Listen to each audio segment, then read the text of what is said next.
y me centro en las radiales de Madrid, que siendo nuevas, tampoco se usan mucho. Pido una entrevista en el Ministerio de Fomento. Me la pueden conceder dentro de 3 semanas. Es una broma.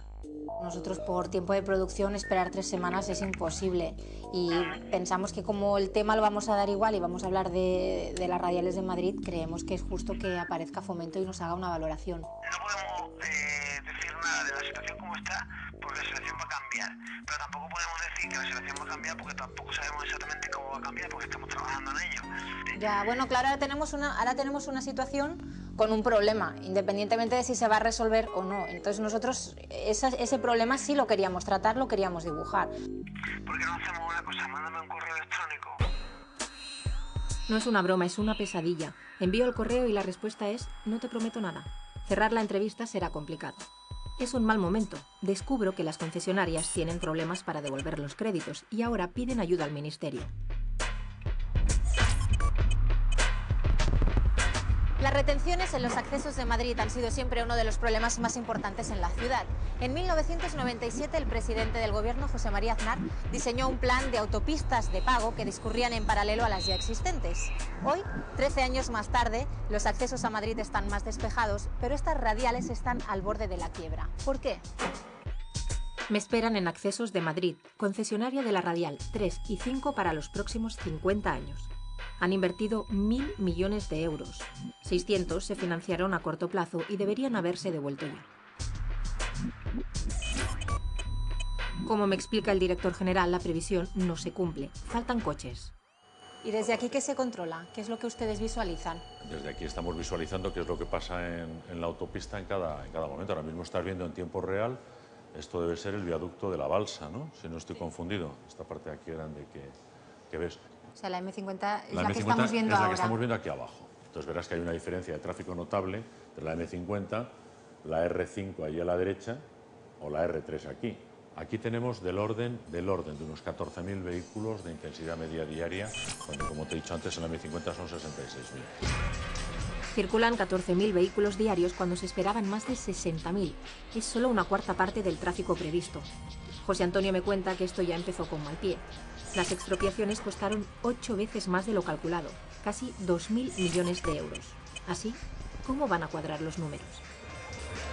Bueno, yo lo que quería entender es si el diseño de estas infraestructuras era necesario. Es decir, ¿estas infraestructuras son necesarias? Sí, evidentemente sí. Es decir, a mi juicio resulta indudable que todo lo que signifique desarrollo va ligado a mejoría del incremento de las comunicaciones, facilidad en las comunicaciones. Yo en lo que discrepo es en que al tiempo que se han hecho estas radiales se haya gastado el dinero en mejorar y en construir vías alternativas que no tienen coste directo para el usuario, porque eso podríamos, yo lo llamo directamente competencia desleal. Es decir, no tiene ningún sentido desde mi punto de vista que al tiempo que tú estás construyendo la R5, la A5 se pase de 2 a 3 carriles. Cualquiera de las dos cosas es legítima, cualquiera de las dos a la vez me parece un despilfarro. Pero es que estamos instalados en la cultura del despilfarro, es decir, cuando hablamos de la cultura del ladrillo y el ladrillazo y cosas de esas, tenemos que ser conscientes de que durante muchos años en este país hemos estado tirando el dinero. A mi juicio, y no tiene nada que ver con esto, pero tiene mucho que ver con el conjunto, me parece un despilfarro que tratemos de que cada capital de provincia de España tenga su estación del AVE. Es decir, ¿por qué vamos a ser el primer país del mundo que tenga todas sus capitales de provincia comunicadas por AVE? ¿Es que somos los más ricos o es que somos los más listos?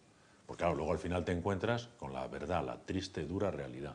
La estación de Guadalajara recibe 19 visitas al día. Has construido esa estación, que cuesta un montón de dinero, para que al final la utilicen 19 personas. No tiene demasiado sentido. Pocas veces he encontrado a alguien que hable tan claro. Me da la sensación que tenía ganas de decirlo. Lo ha soltado a la primera. No ha entrado a explicarme por qué las radiales no funcionan, pero estoy segura que no tendrá inconveniente en hablar del tema. ¿El problema es que el madrileño no quiere pagar por circular?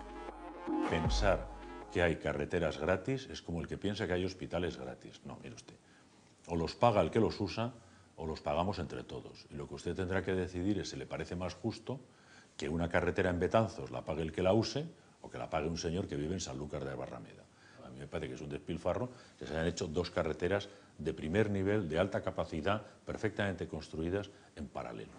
Por lo que explica José Antonio, los madrileños pagan hoy con sus impuestos municipales, autonómicos y estatales más carreteras de las necesarias. Demasiadas opciones para una misma ruta, y está claro, la última opción es la de peaje. Es una hora un poco rara, Sí, ¿no? es una hora un poco rara, los fines de semana es bastante más... Está más transitada. Es una carretera de fin de semana esta, es la salida de Madrid. Este peaje sí es más de fin de semana que el otro de Leganés. Hay que seguir por aquí, ¿no? Sí. Cuidado, cuidado. Hola. ¿Qué tal? De aquí ahora hasta las 10, un ratito. Vamos a ver a tarde. Y en los ratos, mira, ahora viene una furgoneta. Hola, buenas tardes. Muy bien, gracias. Hasta luego. Hola. Este señor pasa todos los días. Es un habitual de este peaje. Todos los días pasa. Muy bien. O sea que ya aquí tienen una relación de amistad. Claro, es verdad. ¿Habéis comido? Ahí están los jefes. Dígaselo.